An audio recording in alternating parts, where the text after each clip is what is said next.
He walked through the hospital door and pretended he didn't know her. Yes, he saw. He knew, but he chose to ignore it. The corridors smelled of antiseptic and silence.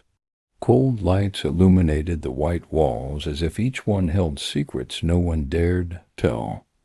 Marco walked with measured, firm steps, but inside him, everything was trembling. In bed 312 she lay, aged, frail, covered in wires, machines, and a sheet that didn't hide the weariness of decades. Searched for him, even tired, but when he entered, he kept his gaze fixed on the floor. He pretended to read the information on the clipboard. He looked away. He pretended she was just another patient. Maybe it would be easier this way, easier to ignore, easier to move on. It was easier to believe that the abandonment was justifiable because the past still hurt too much. Her name was Elsa, Mrs. Elsa, 68 years old. No one in that hospital knew much about her life except that, every day, question she asked the same. Has he come yet? Always hopeful. Never angry. As if time hadn't hardened the heart. As if love were enough to fill the void it left. In the medical ward, she was known for her soft smiles and sweet voice. Even when the pain was too much, she never asked for morphine. She only asked for patience. And she asked about him, Marco, 42 years old. A respected businessman. Professional success, a full schedule. Emotions locked in a vault he never wanted to open. Himself that visiting that woman wouldn't make a difference. That she had made her choices, and he, his. But then, why was it there? He had received an unexpected call in the middle of the afternoon. Mr. Marco, you're from Snow Raphael Hospital. Patient Elsa Mendez asked to see you urgently. At that moment, something clicked. He hesitated. He thought about saying he couldn't, that he was in a meeting, that it no longer made sense. But he didn't say anything. He hung up. He was there an hour later in front of the door, in front of her. But he didn't have the courage to call her mother. The doctor watched him from afar. The nurse found the silence strange. And the woman, even weak, even confused, smiled as if she had just seen life's greatest gift. You came. He didn't answer. Not at that moment. What he didn't know is that the next few seconds would change everything, because the woman he ignored hid a secret no one had ever told him, a secret that would not only explain the past, but it would dismantle all the certainties he had built with so much effort.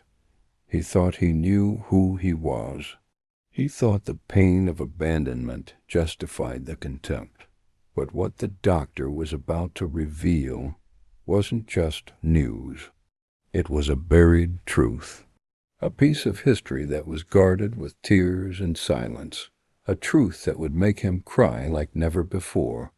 And then, in that overly bright room, the walls would hear something no one expected, and Marco would burst into tears. Because sometimes the heart you reject the most, it is precisely what loved you the most. Donna Elsa, 68 years old. Time had left deep marks on her hands that once cradled a baby tenderly and now trembled before the hospital tray. But the strength that remained wasn't physical. It was the strength of someone who loves silently, of someone who waits with hope, even without promises. Hospitalized for 3 days. 3 days of pain, exams, and confused thoughts. But something stronger than any diagnosis, waiting. Every day, at the same time, she would turn her face to the door and ask in a hoarse voice, "Is my son coming today?" The nurses exchanged glances. Sometimes they smiled, trying not to show their discomfort. Sometimes they looked away, as if knowing that certain answers were too unfair to say out loud, because it wasn't the first time she'd asked, and it probably wouldn't be the last. Elsa didn't complain about the chest pains, nor about the injections, the medicine, or the salt-free food. She just wanted to see him. I just wanted to know that he hadn't forgotten her. His name was Marco, 42 years old. A successful man, respected in the investment industry, always impeccably dressed, always in control, at least from the outside, because inside he had hardened. To his friends, he said that his mother was being well taken care of, that everything was under control. For the secretary who couldn't cancel appointments over something so sentimental, and to himself, he said that I owed nothing to anyone. She made her choices. I made mine.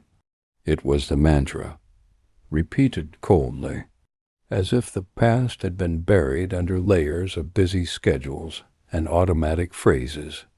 But time has a strange way of bringing forgotten truths to light, even when we think we've forgotten everything.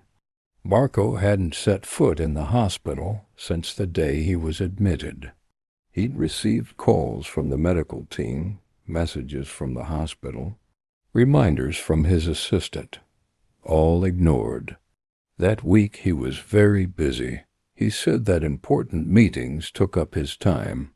But the truth is, he had so many memories, and none of them were easy. Every time he thought of Elsa, he felt a lump in his throat, a lump made of hurt, unanswered questions, and a bitter sense of abandonment he'd carried since adolescence. To him, Elsa had always been a distant figure, physically present, but emotionally absent. At least, that's how he remembered her. He remembered correctly. But did time distorted memories? Or did he never want to see everything she did in silence? In the hospital, the days passed slowly. Donna Elsa stared at the ceiling and talked to herself. He remembered old stories, sang lullabies softly, and asked, "Has he forgiven me?" The nurses said it was delirium, but there was too much lucidity in those eyes for it to be just a daydream. She knew what she was doing, waiting for the right moment, waiting for him to come, hoping the silence would be broken, even if it was with a simple look. And it was on an ordinary afternoon, with a cloudy sky and the smell of stale coffee in the hallway, that something changed. The hospital phone rang. On the other side, a firm and familiar voice. "This is Marco Mendez. I got a call." She asked to see me? The nurse could hardly believe it. It was him. Marco was coming. After days, maybe after years, actually he finally came. But he had no idea what he would find there. Because Donna Elsa, the woman he thought he knew, was keeping a secret that she had never revealed to anyone. And everything he thought he knew was about to crumble. Would he be able to look her in the eye? Would pride be greater than truth? Or was it that deep down that man was still the boy who cried for love and pretended he didn't need it? Until one rainy afternoon, Marco finally appeared. The sound of rain beating against the hospital windows created a mournful melody, almost like a soundtrack tailored for that moment. There was haste in his steps, but no urgency in his heart. His face was serious, closed. It was impossible to know what was going on behind that cold gaze. He entered the room with the demeanor of someone who was only there out of obligation. The air was warm, the room silent except for the constant beeping of the machines monitoring Elsa's heartbeat. Each beep felt like a cruel reminder that her time was running out. Marco stood still, motionless, as if he didn't belong there. I didn't say Mom or hello. He just stood there with his arms crossed, staring into space, or maybe trying not to look at her. Donna Elsa, for her part, seemed to have waited for that moment her whole life. Even weakened, her voice weak, a sincere smile appeared on her wrinkled face. She forced her head up slightly and said with the tenderness of someone who still loved as much as on the first day, "You came." Marco responded in a dry, distant tone, as if each word cost him more than he wanted to admit. The doctor ordered it. That was it. No touch, no gesture, no emotion. The pain that settled in the room wasn't physical, it was emotional. It was the kind of pain you can't see in tests, but that eats away at you from the inside out. Elsa didn't seem to be shaken. Like a mother who knows the ways of her child's heart, she looked at him with the same patience as always, as if to say without words, "Still, I love you." It was then that the door opened and the doctor entered. Dr. Enrique, an experienced man, calm, but with eyes that carried the weight of many difficult stories. His expression was grave but serene. He greeted Marco with a respectful nod and approached the bed with the caution of someone who knew he was about to touch something very delicate. After a brief look at the equipment and a discreet adjustment of the four, he turned to Marco.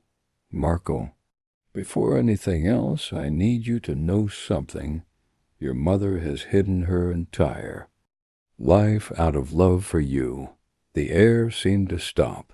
Even the sounds of the rain seemed to have diminished. Marco looked at the doctor, frowning. His heart beat faster, but his face still tried to maintain a mask of indifference. He tried and failed. "What do you mean, hid?" Dr. Enrique slowly approached the armchair next to the bed and sat down. "Maybe you never understood her motives. Maybe you judged without knowing. And I'm not here to blame anyone. But the time has come for you, too. Know the truth she carried alone for more than 4 decades, shielding you from a pain she didn't think deserved to be yours." Marco said nothing. His hardened expression now had cracks. That sentence, "for the love of you," it echoed like a sharp whisper. He looked away. He swallowed hard. Elsa closed her eyes, tired, but still a tear fell. Maybe out of fear, perhaps with relief, or maybe because she knew that moment had finally arrived. The doctor leaned forward, hands clasped, tone low but direct. "The woman you rejected didn't need to tell the truth to be a mother. She chose silence, sacrifice, and endured every cold gesture of yours with the same sweetness as always. Because, Marco, she didn't expect gratitude. She just wanted to see you happy." Marco's eyes widened. He took a deep breath. His mask began to slip. "What truth is this?" he asked, his voice failing for the first time. But the doctor still hesitated. It wasn't an easy revelation. At the same time, it needed to be said with all the care in the world. "It's about your birth, Marco. About your origins. About who you really were, your blood mother." Silence, absolute. The words were left hanging on purpose, so they would weigh heavily, so that he could feel the shock even before he knew everything.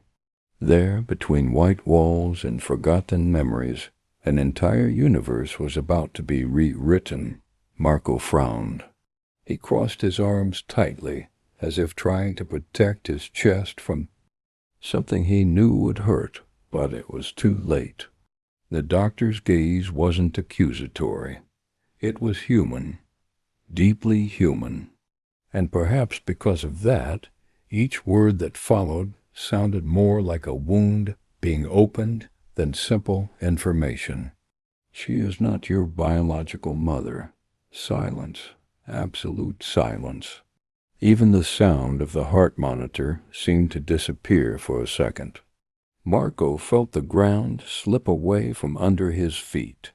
The sentence echoed in his mind like a cruel, impossible whisper. Mean? No, what there was a mistake, a bad joke. But the doctor's gaze was steady, and soon came the second part, the part that would make everything fall apart. Your real mother was Donna Elza's younger sister. She died in childbirth, still very young, and Donna Elza, single, with her whole life ahead of her, made a decision to raise you as her own son, as if you were her own, and she was. In every way, she was. Marco took a step back, from collapsing right there. His arms were still his breathing crossed, quickened, now as if to his chest felt heavy. She faced stares, judgments, and a lifetime of renunciation. She gave up her dreams, her love, her freedom, just so you could grow up without the pain of being the boy who lost his mother at birth. She chose silence as a form of protection. She never wanted pity. She never wanted applause. She just wanted you to live in peace. Marco's throat tightened. Memories began to come back like flashes of a past seen in a different light. The woman he always considered distant, the one he accused of coldness. It was in fact the one who protected him from everything, who loved him when no one else was there. How many times did he ignore her? How many harsh words did he throw in her lap, unaware of the weight she already carried? And yet she remained, silent, loving in silence. The doctor said nothing more. He knew that from now on, what needed to happen would not come from words, but from within. Marco finally let go of his arms, and the tears came before any sound, heavy, hot, impossible to hold. He walked to the edge of the bed. He looked at Donna Elza with moist eyes, full of pain but also regret. She was still awake, weak but present, and even without the strength to speak, she smiled again. A small smile, but it said everything he needed to hear. It was forgiveness, no asking, no demands.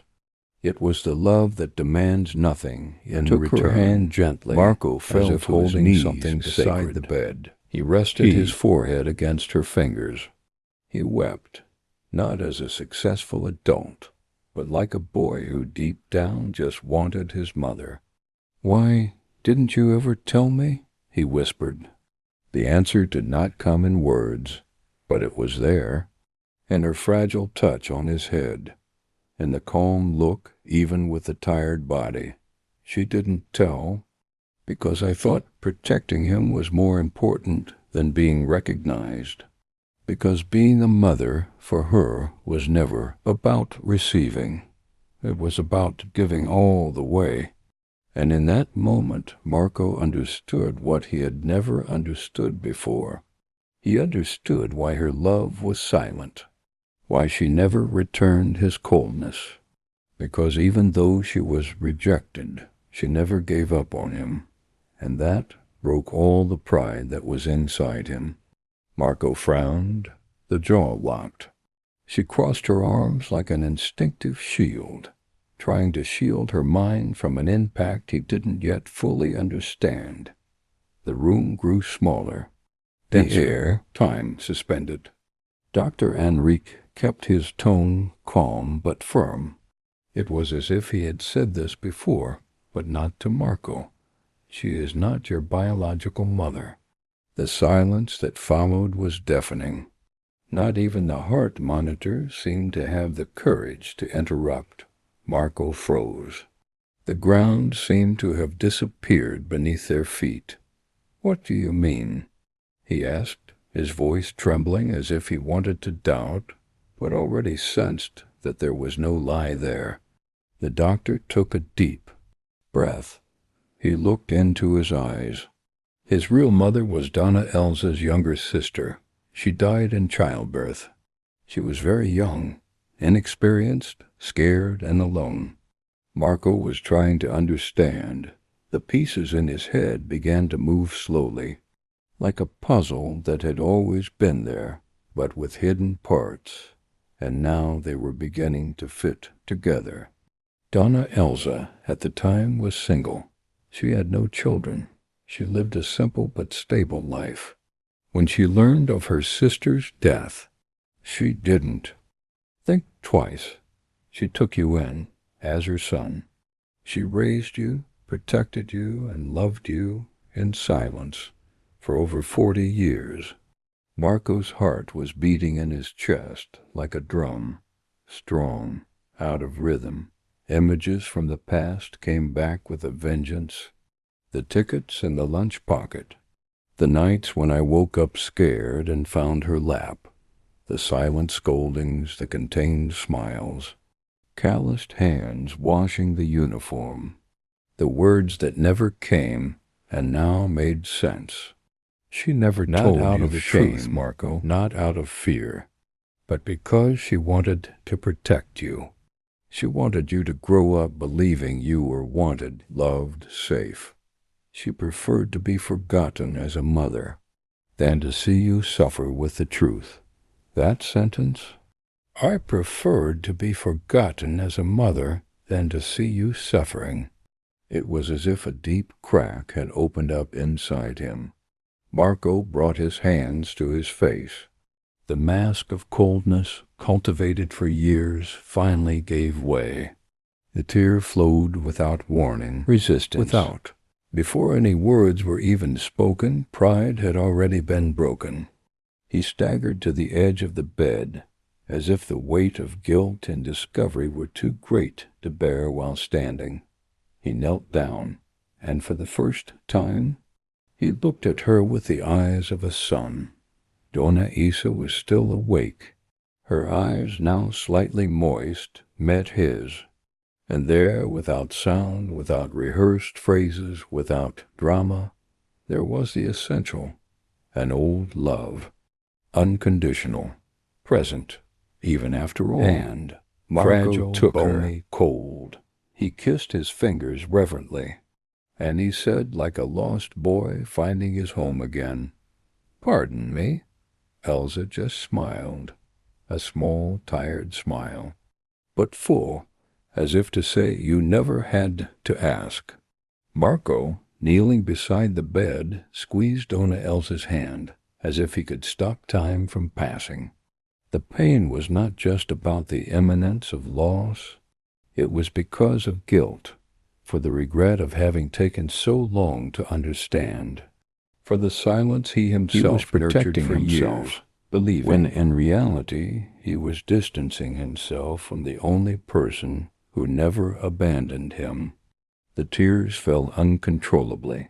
There was no more pride, no more excuses, just a son broken in front of the woman who always loved him, even without recognition, without reciprocation, without guarantees.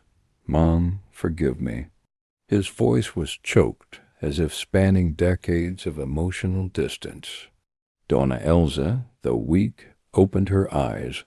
A faint glow still lingered in them. Then, with the serenity of someone who has fulfilled her mission in this world, she replied, "I never needed your forgiveness, son, only your love."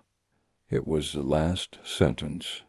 A few minutes later, while Marco still held her hand, she closed her eyes and left, silently, gently, in peace.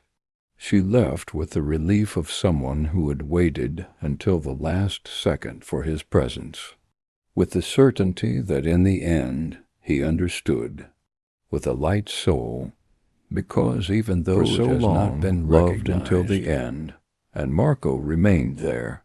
He didn't scream, he didn't despair, he just cried. He cried like never before. But for the first time, it wasn't anger nor confusion.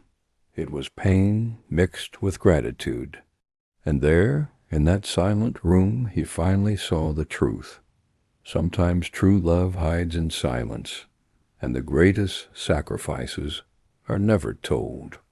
Donna Elsa never demanded recognition, never asked for love back. I never wanted to stare to show how much I just wanted to see him move on. I just wanted to love, even if it was invisible. And Marco now would take that with him, like a scar, as a lesson, as a memory that would never be forgotten.